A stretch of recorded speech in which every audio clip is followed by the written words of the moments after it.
आज हम एक इम्पॉर्टेंट टॉपिक पढ़ेंगे, how to interpret an ABG. ABG को इंटरप्रेट कैसे करते हैं हम देखेंगे। एबीजी क्रिटिकल केयर के प्रोस्पेक्टिव से एक इम्पॉर्टेंट टॉपिक है। इसकी फुल फॉर्म है, ए का मतलब है आर्टीरियल, बी का मतलब है बुलेट, जी का मतलब है गैस। एबीजी को समझाने के लिए हमने कुछ स्टेप्स बनाए हैं जिसके थ्रू आप इजली अंडरस्टैंड कर सकते हो। स्टेप जीरो में हमें क्या देखना है, नो योर वैल्यूज़। जो एबीजी के रिलेटेड नॉर्मल वैल्यूज़ हैं उनको याद करने हैं।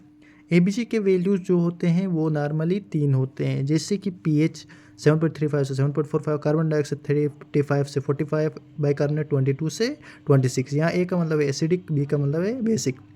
जैसे पीएच 7.35 से नीचे होगा तो एसिडिक, 7.45 से ऊपर होगा तो बेसिक, कार्बन डाइऑक्साइड 35 से नीचे होगा तो बेसिक, 45 से ऊपर होगा तो एसिडिक, बाइकार्बोनेट 22 से नीचे होगा तो एसिडिक, 26 से ऊपर होगा तो बेसिक। आपको ये चीज़ याद रखनी है। उसके बाद हम स्टेप 1 में देखेंगे कि किस तरीके से इंटरप्रेट करना है।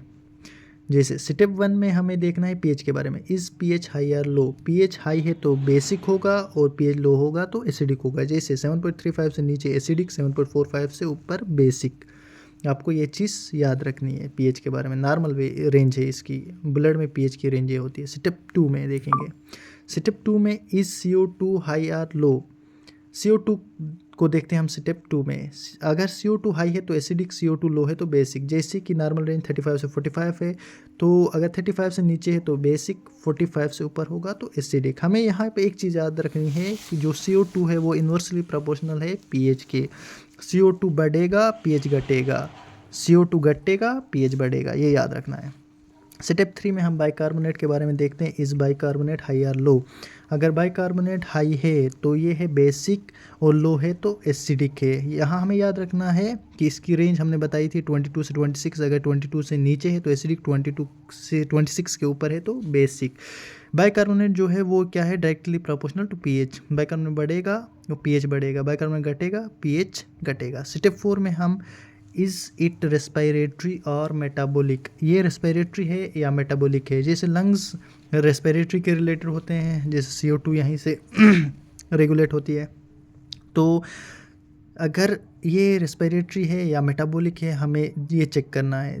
किडनी मेटाबॉलिक के रिलेटेड है, ये रेगुलेट करती है बाइकार्बोनेट को। टिक टेक मेथड से हम इंटरप्रेट कर सकते हैं। 3 हम कॉलम बनाएंगे जिसमें एसिडिक लिखेंगे, नॉर्मल लिखेंगे और बेसिक लिखेंगे। जैसे पीएच हमने देखा तो वो था 7.25 पीएच था, और ये जो कार्बन डाइऑक्साइड था 56 था। यहाँ बाइकार्बोनेट हमने 28 देखा, लेकिन ये एसिडिक में आ रहा है दोनों, तो ये एसिडिक है। 7.25 पीएच है, 56 कार्बन डाइऑक्साइड है, ये एसिडिक है और ये रेस्पिरेटरी है। तो ये रेस्पिरेटरी आ गई हमारे पास। एक दूसरा सिनेरियो हम देखते हैं, रेस्पिरेटरी है और एसिडिक है। अब पीएच 7.55 बड़ा हुआ है और जो बाइकार्बोनेट आपके 30 है, 46 आपका क्या है CO2, लेकिन ये बेसिक की तरफ दोनों आए जो बाइकार्बोनेट, तो हम इससे क्या कहेंगे, ये मेटाबॉलिक है। स्टेप 5 में हम क्या करेंगे, देखिए इज़ इट कंपनसेटेड और नॉट। ये कंपनसेटेड है कि नहीं है। PH out of range, pH normal range से बाहर है, 7.35 से 7.45 की रेंज से बाहर है। बाइकार्बोनेट और कार्बन डाइऑक्साइड भी रेंज में है। बाइकार्बोनेट और कार्बन डाइऑक्साइड रेंज में है, पीएच आउट ऑफ रेंज है, तो इसे अनकंपनसेटेड कहा जाता है। याद रखना है आपको देख के।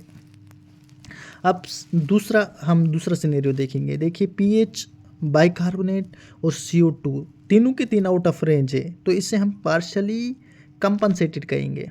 पहला अनकंपनसेटेड था, दूसरा है पार्शली कंपनसेटेड, जिसमें कोई भी चीज़ रेंज में नहीं है, सारे आउट ऑफ रेंज है, नॉर्मल रेंज से। फिर पीएच इन रेंज, तीसरा सिनेरियो, पीएच रेंज में है, कार्बन डाइऑक्साइड और बाइकार्बोनेट आउट ऑफ रेंज है, इसको कहेंगे हम फुली कंपनसेटेड, क्योंकि पीएच नॉर्मल रेंज में है, बाकी दो आउट ऑफ रेंज है। और एक मेथड है जैसे ROME, रोम से आप मेटाबॉलिक समझ सकते हो, मेटाबॉलिक है या एसिडिक है। ROME, रोम, रेस्पिरेटरी अपोजिट, मेटाबॉलिक सेम। ठीक है, आपको ये याद रखना है। कैसा लगा हमारा आज का वीडियो? तो अगर वीडियो पसंद आए तो आपको लाइक और सब्सक्राइब करना है चैनल को।